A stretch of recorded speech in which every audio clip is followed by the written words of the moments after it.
Olá, eu me chamo Tainá, faço parte do programa de pós-graduação em agronomia, PPGA, com foco em fruticultura. A gente vai falar um pouco agora sobre mecanização na viticultura.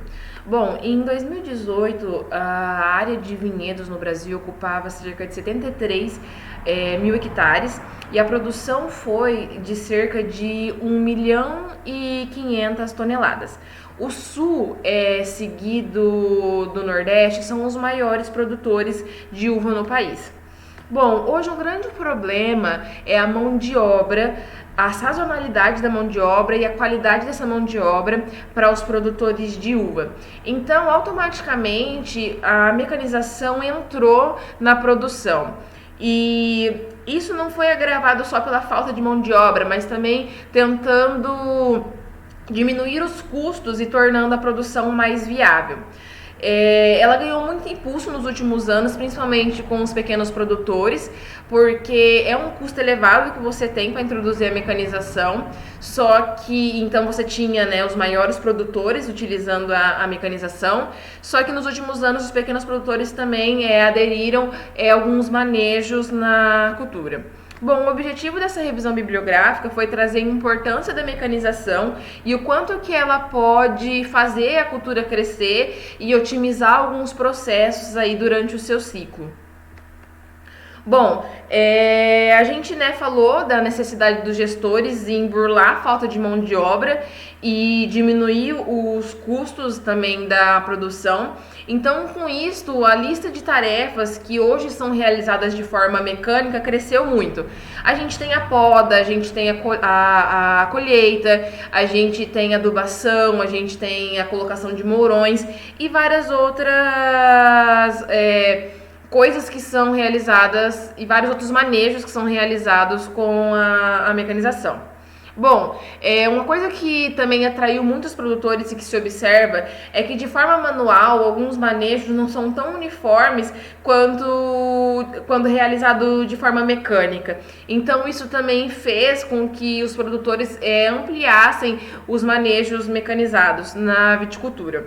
Aqui eu trago essas fotos para a gente falar sobre a questão da implementação da mecanização num vinhedo que já existe ou num vinhedo que vai ser introduzido e a pessoa quer fazer ele de forma mecanizada.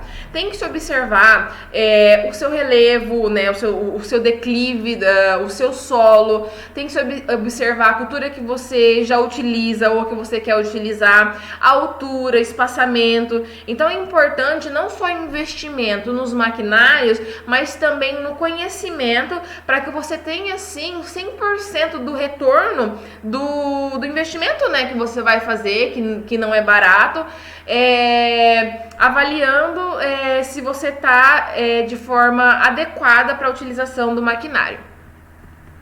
Bom, a operação de poda e de colheita na uva são as que demandam de maior mão de obra e maior tempo. Então, de 30% a 40% de toda a mão de obra necessária numa vinha é a poda.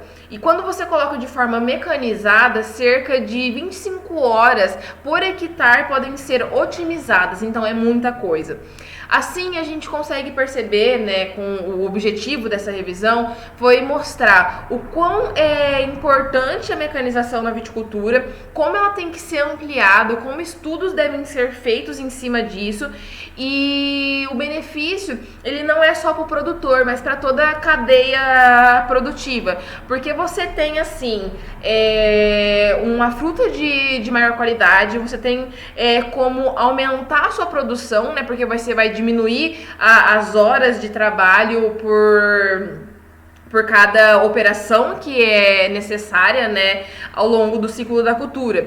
Então, assim, a gente conseguiu concluir que a implementação do cultivo mecanizado na viticultura traz muitos benefícios, né, principalmente econômicos, bem como a otimização dos tratos culturais. Porém, é necessário uma maior capacitação dos produtores, não apenas para a implementação de vinhedos, mas também para sua condução, alcançando assim um maior rendimento, né, o máximo de rendimento e não tendo problemas culturais. Então é isso que eu quis trazer para vocês. Muito obrigada.